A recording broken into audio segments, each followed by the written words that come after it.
Hi, I'm Victoria Alexander. I'm the owner of Realty Collective, which I'm welcome to buying into Brooklyn. This is a workshop that I've been doing for a very long time. Not the whole time I've had Realty Collective, which has been 18 years, but for a very long time. We used to do it in person. Now, during COVID, we switched to online. And I own Realty, like I said, Realty Collective, a boutique real estate firm that I started 18 years ago to defy the stereotypes associated with real estate in New York City. And I was watching one of the videos I did when we first started doing this, and I definitely talked more about the negative impacts and or negative view people have of real estate brokers. And, I think I thought maybe that was dissipating a little bit. But just today, I got a call from somebody that I showed an apartment to who rented something else and said, I had this horrible experience, Victoria. What should I do? And it's still happening. We've gotten a couple emails from landlords and from tenants about scams on Craigslist. And, there is a lot of negativity associated with how people perform this profession. And so you want to make sure that you're hiring people that are ethical and that understand their fiduciary responsibility to you and you feel like are working for you and speaking to you in a language that you understand and can digest. This is about you and your journey and your process, and should not be about somebody that belittles you or makes you feel inadequate in any way. We're here to support you on your journey and not make you feel like you can't do this without us, because you can do that, but you are better with having experts at your side. So we will turn it over to Rashida, and why don't you introduce yourself? Hi, good afternoon, everyone. My name is Rashida Siddiq. I'm a partner in the law firm of Serpico, and Siddiq PC. I have been practicing a little bit over 20 years now. I represent many first-time purchasers in all over New York, including Long Island, Suffolk County, Nassau County, in addition to I would say northern New Jersey as well. Looking forward to kind of giving you the information on what your attorney should be doing and advising you in regard to the purchase of a transaction, whether it's a house, a co-op, or a condo. Located, my office is downtown Brooklyn on Court Street, and we also, as I said, represent clients all over the city in Brooklyn, Staten Island, the Bronx, and all of the boroughs as well. So great to see everyone here this afternoon, and looking forward to giving that information.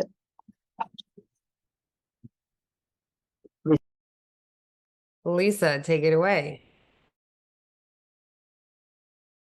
Sorry, guys, just unmuting myself. Hi, everyone. My name's Lisa. I'm a loan officer at Cross Country Mortgage. Cross Country Mortgage, we are a correspondent lending bank, which basically means we work just like the big banks, but all we do is mortgages. I've been doing this for a little shy of 10 years. I really love it. I love helping people buy their first home. I say, like, buying a property in New York, you're sort of like a Marine, the few, the proud, the strong. And me and my team are there to help get you to the finish line. I'm licensed all across the country, but my specialty is New York, and specifically New York City. I work with co-ops, condos, multifamilies, basically any residential property. So I'm excited to talk to you guys today and see how I can help. Great. So those for you just joining us, I went over some housekeeping stuff in the beginning, and we just did introductions. This workshop is designed to outline the buying process here in Brooklyn and New York City. It is unlike anywhere else in New York City, in the country. Everybody's like, I bought a place in California and my real estate broker wrote my contract. That doesn't happen here. You need a lawyer. Everything is different here. So even if you've gone this before, if you haven't done it in the 5 boroughs, you're in for, a big difference in how it's normally done. In no way is this class comprehensive. It can feel overwhelming, and we're here to help you. Do not feel like you don't know where to start, because you are already done half the work by starting here. So this is a good place to start. We offer this workshop freely that you have the information at your fingertips to make educated decision and tear down the gatekeeping of information that is often used as scare tactics and sales tactics to frighten you into working with people that might not be the best person for the job. We want everyone to feel empowered and educated, and this is the biggest investment you'll make in your life. You want to make sure you're making the right decisions for yourself and hire experts that you need to guide you and help you avoid costly mistakes. We'll provide the basics you need to know before starting your journey, as well as provide you with the tools to make some of those first steps. Also, Farah just launched a poll. Please answer the questions. This will help you do help us do some market research and get to know where everyone is at in their process. So Lisa and Rashid and I have worked together for a very long time. I can't imagine, I say 50, but it's probably been more than that deals together. It is important to work with, for me, to work with other strong women, and having long-term relationships in this industry is super important for to advocate for your clients on both sides of the deal. And it's easier to keep everyone accountable and communicate when there is time of the essence, and most importantly, to keep the deal on track. So my role is the buyer's broker. I'm your coach. I cost nothing to you. The sellers pay both brokers. Why is it important to know this? Because basically this is free expert advice that you're getting as a first-time home buyer. And there's a ton of resources that come with it. I am a home matchmaker, therapist, and sounding board, whatever it takes to help you get into your Brooklyn home and keep you as sane as possible along this wild ride. Because like I say, it's a roller coaster of emotions for the home buying process, and you don't want your emotions to get in the way of you making reasonable decisions. I give you advice based on my almost 20 years of experience in Brooklyn market, and at this point, I've experienced almost everything. I'm here to protect you from your own instincts, which often get in the way of reason, and help you to get you to the closing table. That's what everybody here wants for you. Lisa, Rashid, and I, we all want to get you the closing table on your dream property. Plus, my services at least come at no cost to you because the seller's paying. So these are the 3 people you need before you go out and look at property and open houses. If you are perusing on Street Easy, this is your dream team. You need a mortgage professional, a lawyer, and a buyer's broker to help you guide you through this process. Everybody here has a fiduciary responsibility to you. The seller's broker, when you walk into a listing that at this open houses, the seller's broker has a fiduciary responsibility to the seller, and they're looking out for the best interest of the seller. You want to interview all of us and make sure you feel comfortable and that this is the right choice for you to engage in a relationship, because we're spending a lot of time together and talking to each other. And our job is to guide you through this process, and personality type plays into that.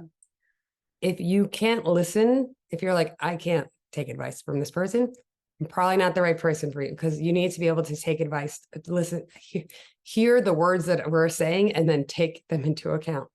So pick advisors that have relationships in the industry. Rashida was my real estate broker real estate attorney when I bought my house in 2009 into 2010. It gets more and more with larger and larger number that I've owned this house now. And you want to have people like, when I write, Lisa and Rashida on the deal sheet, other agents, we're like, you guys have all worked together. I've worked with these guys before. Okay, this is the team. They recognize that these are the people that other lawyers recognize their names and are like, this is going to be a smooth transaction. So you want to pick people that have that sort of industry recognition. So why buy now? It's still true that the cost between renting and buying has never been closer. If you're looking to stay in Brooklyn for the next 3 to 5 years, then this is the best investment in yourself. And you should just look at, we use the New York Times rent versus buy matrix. If you're going to hold the property for at least 5 years, it's most likely in your best interest to purchase, but you're going to use this link from New York Times and plug in the numbers and make sure that purchasing makes sense to you. So now that your team is assembled, you have your lawyer, you have your mortgage professional.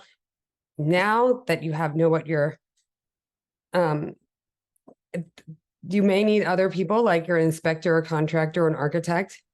And we have names for those, but these are the 3 people that you need. And you found them and you're ready to move forward. So what happens next? Lisa, what happened? What's the first thing that has to happen before I take somebody out to look at property? So the first thing you need to do is you need to talk to a mortgage professional to see what you can get pre-approved for. This is really important because, first of all, most real estate agents will require one to even show you a property. They want to know that you're serious and that you have the financing ability for the purchase price you're looking at. But also more important, you want that. You want to make sure that you're looking at things that are in a budget for what you're going to get from the bank. So that's one of the really, really important things about getting pre-approved. I think one of the biggest misconceptions about my industry is people sort of think that a pre-approval is sort of a chug, not talking to someone, very sort of computer-based project. It actually isn't. It's really personal. I'm going to ask you a lot of questions. I'm going to find out about your employment history. Are you self-employed or are you a W-2 earner? If you're self-employed, you can 100% get a mortgage. But there are additional questions I have to ask you, like how long have you been self-employed? I'm going to need to see your tax returns, various things like that. Also, what are you buying? Are you buying a co-op? Are you buying a condo? Are you buying a multifamily? This will help me figure out the right product for you. And then we can sort of talk about the numbers. So one of the things that is great about me and Cross Country Mortgage is that we have about over 100 products. So I can really find the right product for you rather than fitting you into like the 130-year or one arm product I have. So for example, New York State has a special first-time homebuyers program where we are one of the preferred lenders. So we'll see if that works for you. If it does, not only do you get a lower interest rate, but you also get up to 3% of the purchase price or $15,000. The max is $15,000 to help with down payment. There's also FHA. FHA is a federal program that allows you to put as little as 3.5% down. It also is a little bit more flexible on lower credit scores, which is great. FHA is a really awesome option if you're looking at a single family or a multifamily. It's not really going to work in New York City for condos. So these are the kind of questions we'll have. And I will get you to fill out an application for a secure portal, give me some documents, and then I'll crunch the numbers. And then I'll get you a pre-approval and say, this is your max, the max what you're approved for. That doesn't mean you have to take a loan for $500,000, but that's where you know where the sort of max is based on the information you gave me. That pre-approval is then really a working draft. So as you start to see more things with Victoria, we can fine tune that pre-approval to the kind of property you're going to end up buying. Few important things to know. So that pre-approval is based on the financial picture you have given me at the time of application.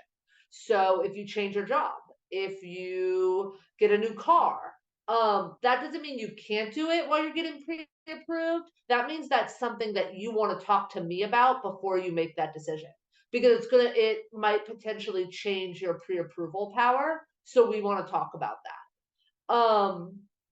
I guess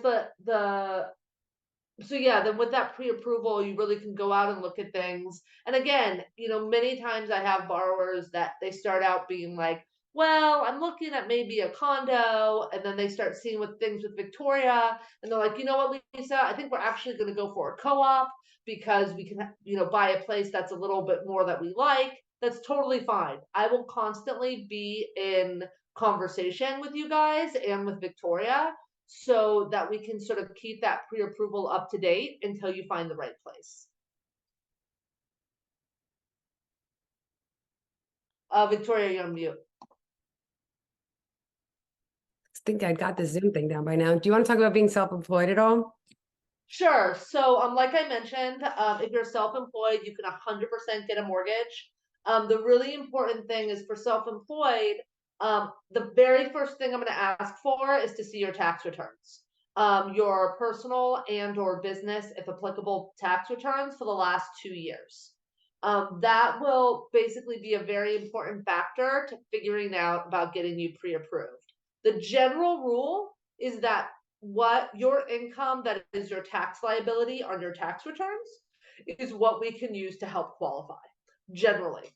So, if you're self-employed, it's a great idea to talk to someone before you file your tax returns for the following year, so that we can make sure that you file them in a way to give you maximum purchase power. Once you file the returns, there's nothing you can do.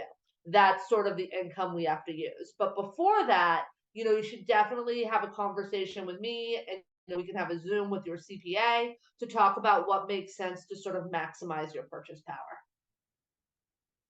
So I'm just going to remind everybody. So this is the first person you hire, and then, the buyer's broker. But you should be calling and speaking to lawyers, specifically Rashida, who I think is just such an asset for us to all be working as a team, and hiring New York City experts. Don't use your uncle. I know that he's going to give you a deal and the best, he's going to advocate for you so hard. But, family members tend to get in the way of deals and overstep boundaries and kill deals. Do not hire a family member to be your lawyer. Especially if they are not a New York City real estate attorney that is doing transactions on a daily basis in the 5 boroughs. Hands down. New York City is a specific beast and not the same as getting a mortgage somewhere else. The other thing I was going to say is do not use places like Quicken or Rocket Mortgage to get financing. Those places, anytime I put an offer in, they're like, yeah, but can you get a loan, a pre-approved from a real bank? Because they don't understand co-ops. They don't understand the turn times and putting in the board approval. And they end up also we end up switching down the line anyway. No, but I've never done a deal with Rocket or Quicken in my life. And I'm going to tell you that those numbers and that online platform, you need real people in New York City because of the multi-layer facets of the transaction here in New York. So deal with a real person for all of your experts and make sure they're in New York City. So you're ready to buy a home. You're going to establish a buying strategy. Sometimes that strategy is to cast a wide net and narrow it down and figure out, where you want to buy, and then think about timing and your budget and family and lifestyle.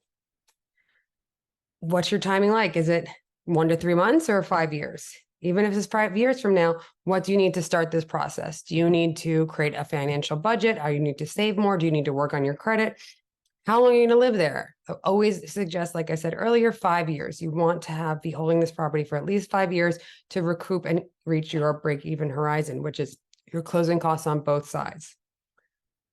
How much you want to spend. This is not just about your purchase price. This is about your monthly expenses. Are you considering a co-op's high maintenance or high taxes in a new construction?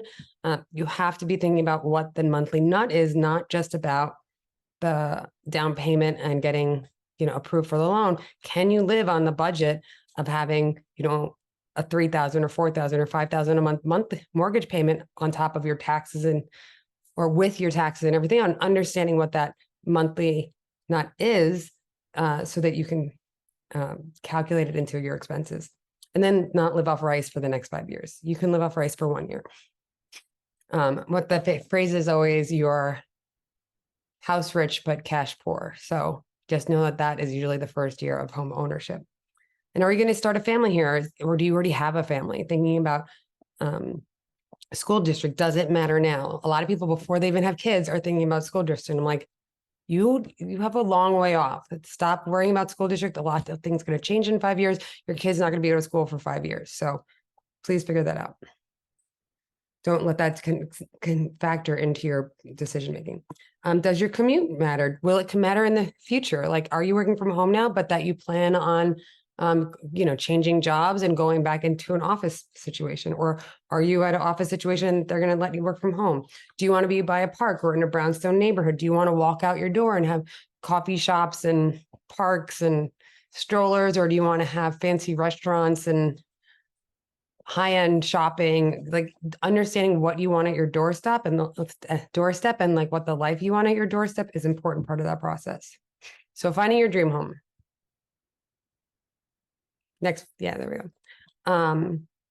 And really understanding what you want, it will then narrow down the type of home. If you want a doorman in Brooklyn, there's only a whole handful of neighborhoods that you're going to be able to get a doorman in Brooklyn. If you want brownstone Brooklyn, that narrows that down further because there's not a lot of places you can get a doorman and live in a brownstone neighborhood. Brooklyn Heights and Prospect Heights is probably the only two places you can have both. So building typology plays into the amenities. So if you can only afford to put down 10% and you want to be in a co-op because that's all the closing costs you can afford, and that's, you can only afford that maintenance or those taxes, can you find what you want? And that's always the conversation I have with people. I'm not trying to steer you to different neighborhoods. I'm trying for you to figure out if what you want exists in Brooklyn, what neighborhoods exist. If you want new construction condos, are you going to Williamsburg? Or like, you're not going to find co-ops in Williamsburg. It's just not how it works. So I always say, make your list of 5 deal breakers and realize you could probably only have 2 or 3 of them. Sadly, I'm so sorry, unless your cash is no object for you. Co-ops have, 1 to 3% closing costs, and condos are 3 to 5%. New construction is only condo fees with brand new buildings, like transfer taxes. So the only place you're going to pay transfer taxes on new condos. And the sellers also have closing costs, and that's about 8%. So now, where do you find these homes? Where do you search? I usually ask people here, and probably answered in your poll, where you search. Are you searching on StreetEasy? Rebney has its own platform called the RLS that now has a public-facing part of its platform called the RSA. It's still not as user-friendly to me as StreetEasy is. We do give you access to this, which then we'll start emailing you all the listings that we have as part of Rebney, which is the Real Estate Board of New York, so all the big brokers and all the brokers that have committed to being held accountable at a certain level of ethics have signed up to be on. So that's Compass, Sotheby's, those kind of places. Those are the places where all the listings are there. They have created this to create sort of like an MLS so that there's no more gatekeeping. There's no more pocket listings. There's no more reason to say, no, I won't work with that person. So be careful of Trulia, Zillow. A lot of this information and data is not up to date. They say that condos are co-ops and co-ops and condos and vice versa. And StreetEasy is really, because of the manual way you have to enter it in, it reflects the most accurate tax information and other information compared to those sites, even though Zillow owns StreetEasy. So we can set up searches for our clients and aggregate all the results to you. Keep in mind, when you're looking at the listings online, you'll see the seller's agent's info, and you might want to reach out to them yourself and think it'll streamline the process. But remember, sellers agents represent the financial best interest of the sellers, not buyers. They don't have your best interests at heart, and you can end up losing more money than you save. A buyer's broker represents you, and this is their job. You say, I want to see these 10 listings. This is when I'm available. Schedule it for me. So you don't have to, arrange anything. Just tell them the time that you're available and when you want to see the property, and they should be scheduling everything for you and making your life easier. They're supposed to facilitate and make this stressful process less stressful for you, not more. And then you're going to work with them to create a competitive offer strategy once you find your dream home. So that is the importance of being ready. That's why you need to have your lawyer picked out. That's why you need to have your mortgage professional and your pre-approval figured out, because you're going to write a cover letter and submit your revenue submit offer form with all your financials on it. And on that form, it's going to ask you for your lawyer. And if you are putting in an offer and everybody else has that figured out and you have to leave that part blank, they have an advantage over you. They've talked to a lawyer to understand the next steps and understand what they have to do. when you are supposed to be talking to your broker about the existing market conditions. And one of the main resources that working with a buyer agent provides is their relationship and knowledge with other agents. So if your broker knows the other agent, that's also an advantage to you. I've been doing this for 18 years. I have a lot of relationships, and it always makes me feel like my clients got the listing because I knew Lucy, or I knew Laura, or I knew Deb Readers, like that we have a relationship and they know me because we've done past deals together. And that means that they are going more likely, even if my offer is like not as competitive as the other ones, that they know what it's like to do a deal with me and how I function as a broker. And so they're going to pick my client's offer. And you want to work with your broker to also create a negotiation strategy. So once we put in the contract terms and the deal sheets terms come in, you put in the deal sheets go out to the lawyer. And in that deal sheet, it needs to say what the contingencies are and anything else the lawyers need to know so it can go into the contract. So is the offer contingent on financing? Is it contingent on an inspection? I'll let Rashida go into what's supposed to happen. Is it an as-is sale? Is the renter supposed to move out before the closing happens? Is it supposed to come with the armoire in the left corner? You know, everything detail needs to be on that deal sheet, unless obviously things come out after that. But you want to have everything worked out, everything negotiated, and send the deal sheet to your lawyer so they understand now that the deal sheet go what happens to get into contract. Take it away, Rashida. Hi, so I normally say I'm the last person on this, on this kind of train ride of purchasing a property. Because obviously first you've gone to your loan officer, you've been approved, you've been working with your realtor to get the property, put in your offer and negotiate the terms of the offer.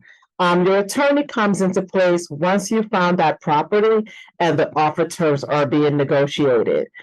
Because that's when what Victoria had mentioned, a deal sheet is prepared by the realtors, which has a summary of your offer.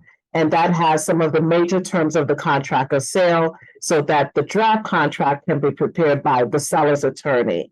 One thing I have to mention in New York, even though your offer has been accepted, you are not in contract. And that step from deal sheet, offer accepted, on going into contract can depend on a couple of days, a week or two, depending on the type of property that you're getting. So a couple of things happen between your offer being negotiated and accepted and getting you into contract.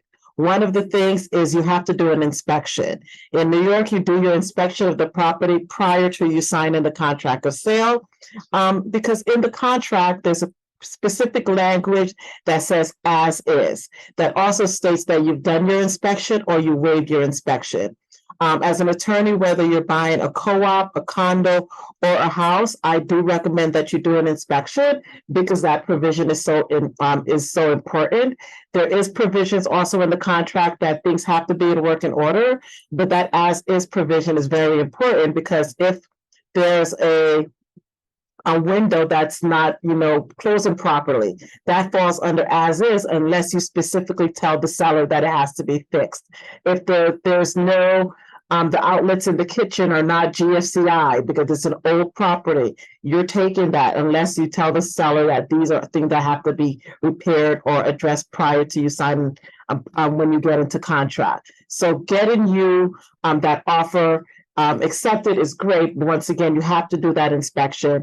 And if things come up in the inspection, things can be renegotiated, such as putting in the contract the items that have to get repaired or credit for the items or lowering the price. These are all things that happen after your offer has been accepted, but prior to you signing that contract of sale.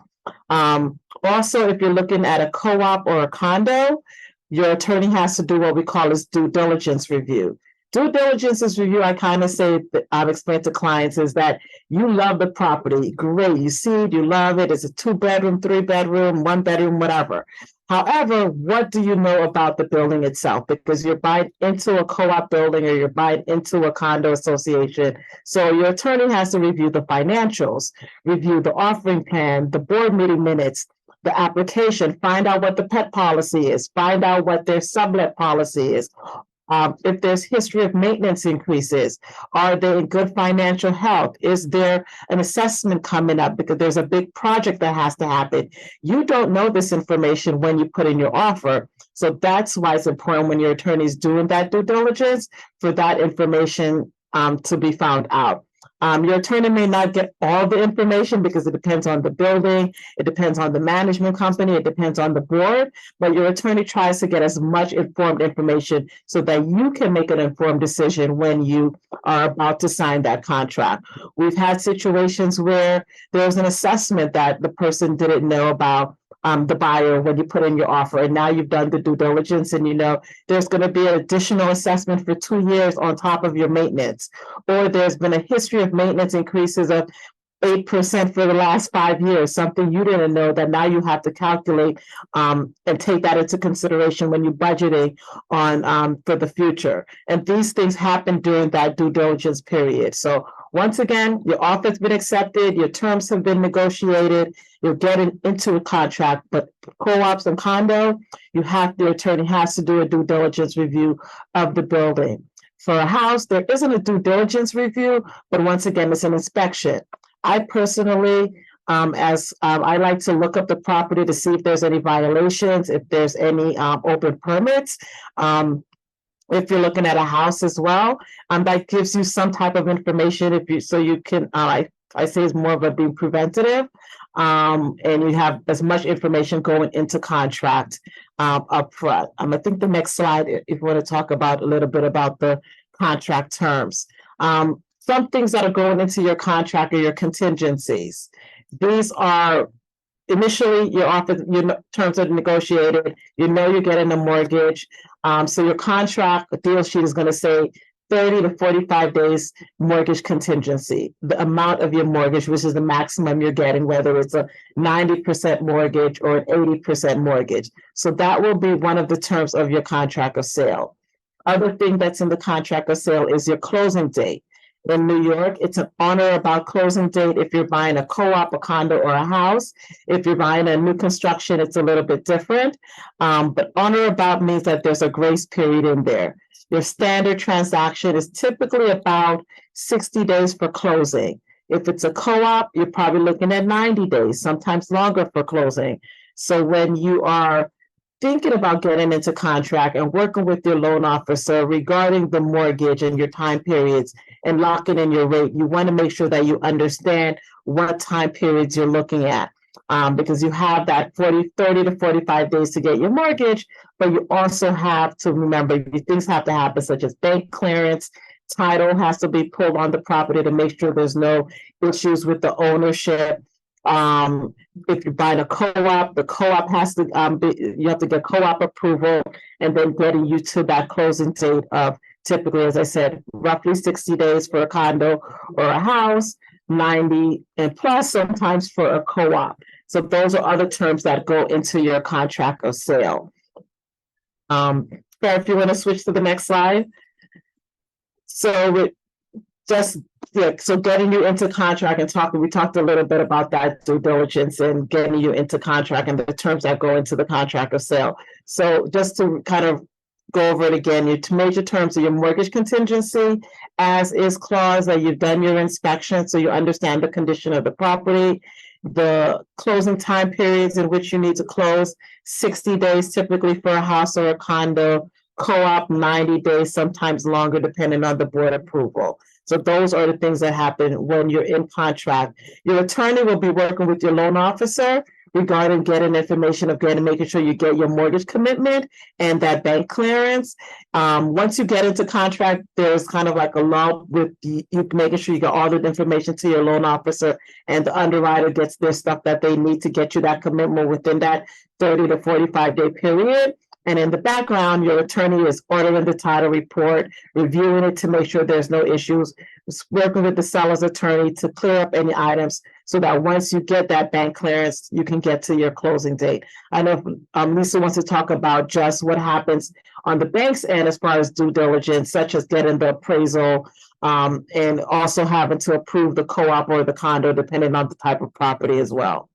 Right. So I think that's the biggest thing that I always tell people, okay, we're in contract now. You need to talk to your mortgage professional and get everything that they need because it's your job now to get your commitment and get your commitment as fast as possible. And you can't do that without the bank. So Lisa, why don't you talk about all the heavy lifting that you and Rashida are doing so that we can get to clear to close?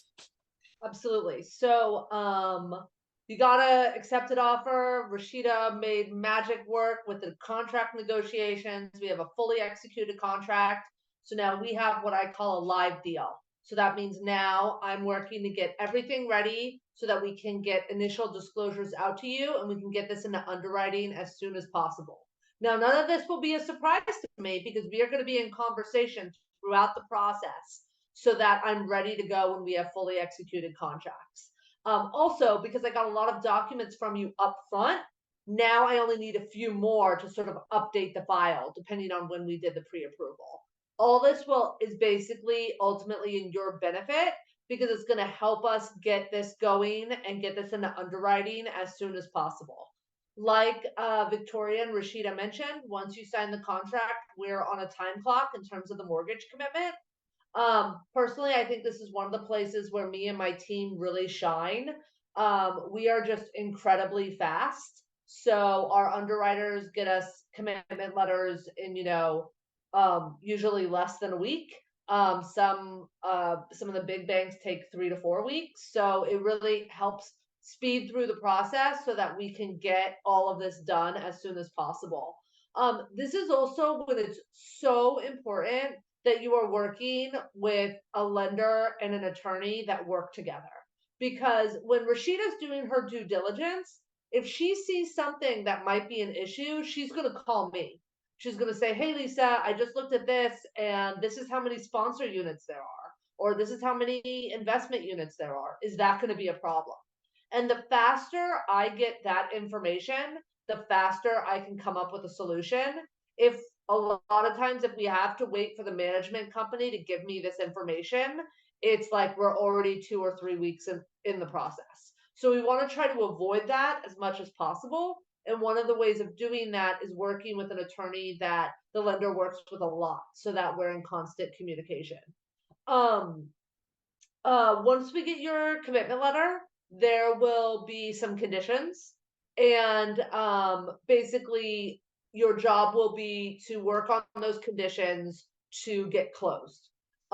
Usually, they're easy things like insurance. When you buy a property, you need to shop around for homeowners insurance, and you need to pay the first year of that annual policy prior to closing. That's not something you have to worry about at the beginning of the process. It's something that you focus on after you get your commitment letter. Like Rashida mentioned, if you're buying a condo or a co-op, then we, the bank, are actually doing two things. We're approving you and we're approving the building.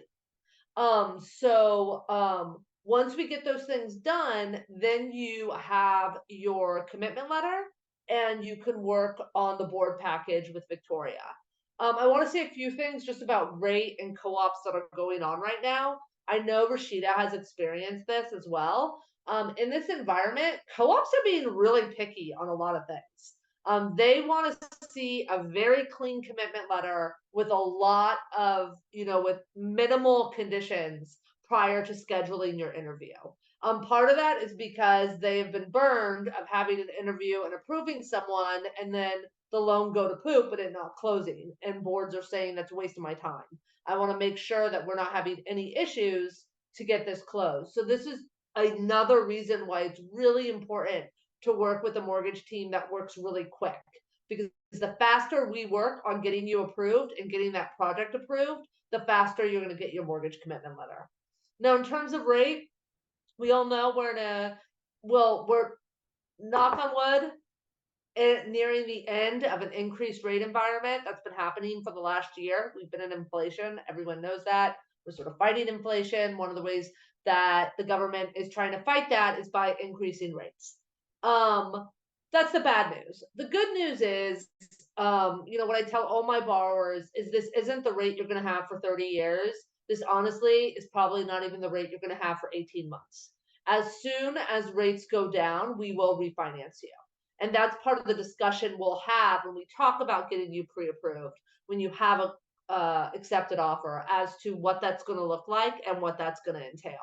My company is so confident that everyone this year is refinancing that we're actually going to give you a certificate at closing that says, as long as you refinance within a year, we are going to waive our charges for that refinance. And that's simply because we know everyone's going to refinance, and we want you to do the refinance with us as well.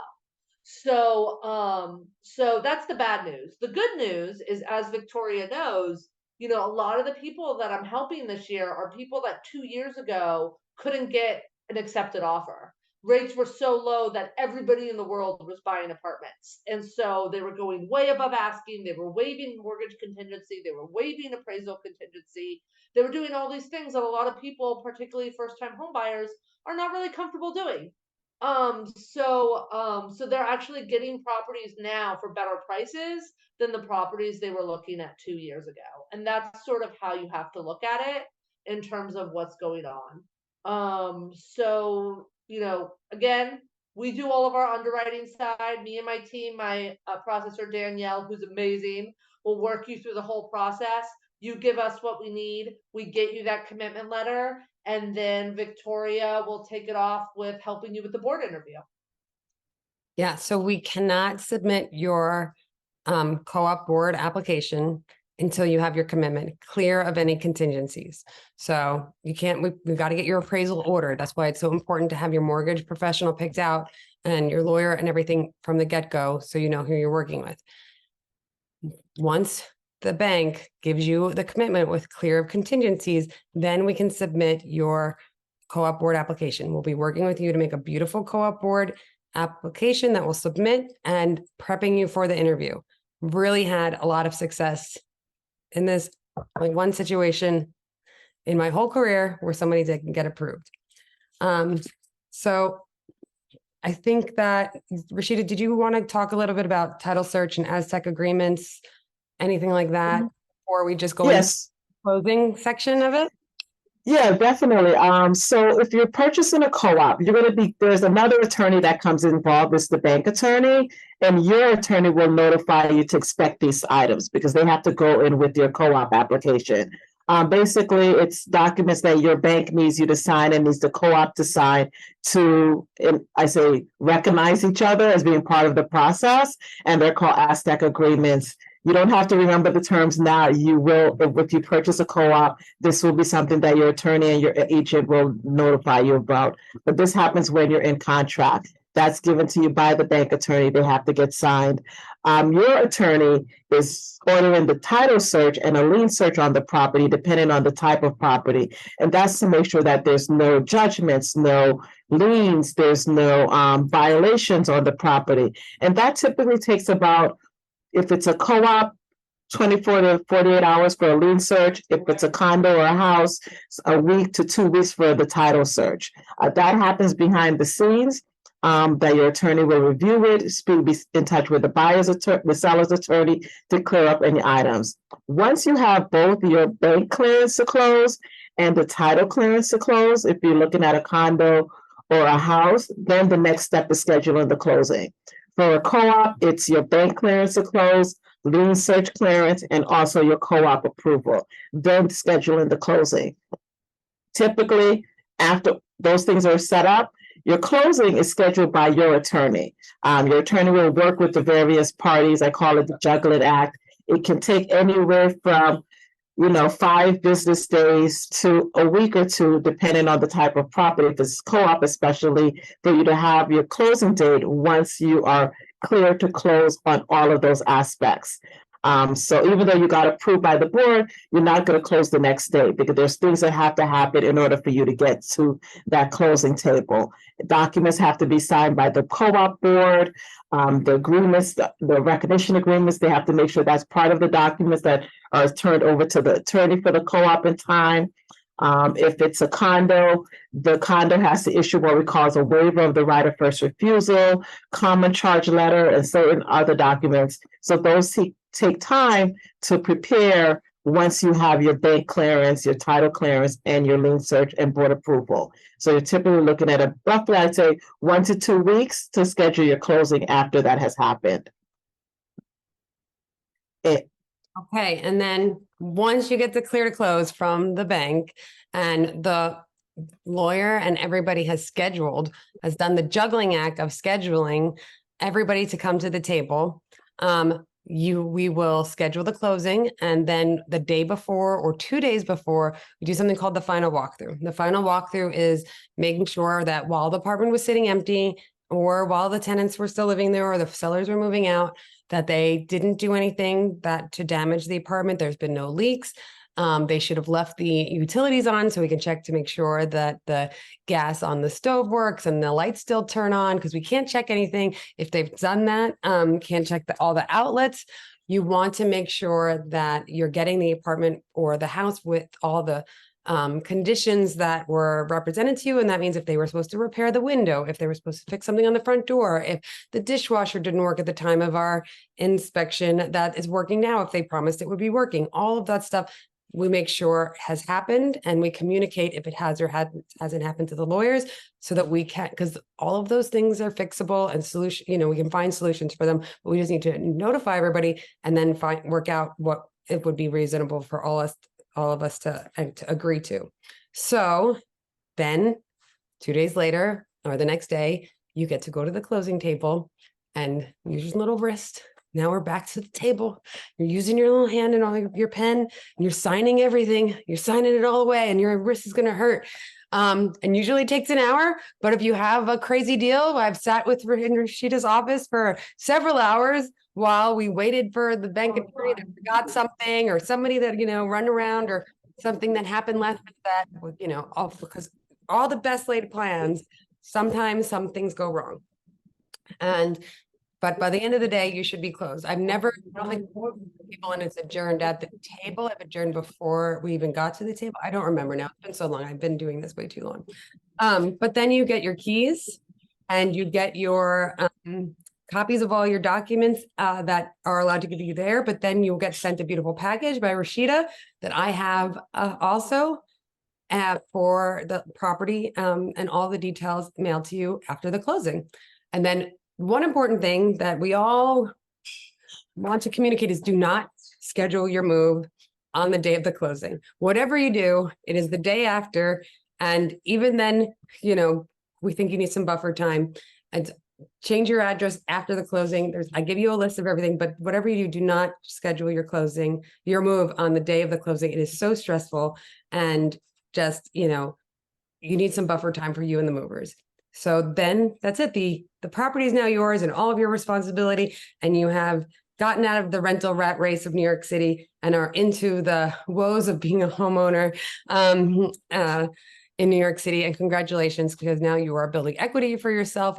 You're a real stakeholder, and it's such a journey, and it's the smartest. I used to tell, when I was doing this class in person, I told a lot of personal stories about my journey and how getting there. And it's the best thing you can do for yourself.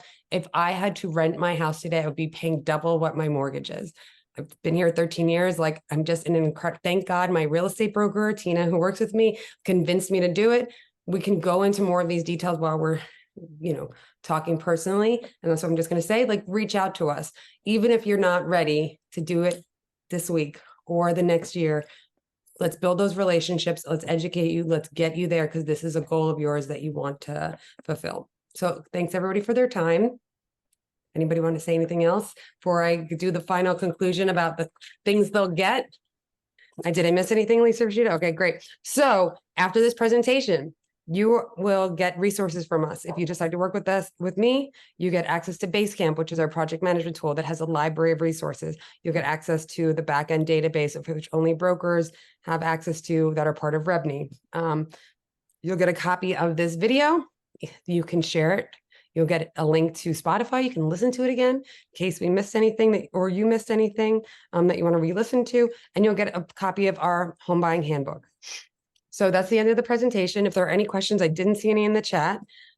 We will, and if you need to reach out to us, all of us are available, and I'm going to send our contact information and my Calendly, so you can just book a time to talk. So please do so. I love talking to people and helping them at the beginning of this, even if they're not ready. I love talking and meeting new people. So thanks, everybody. Thanks, you guys. Have a great night. Thank you.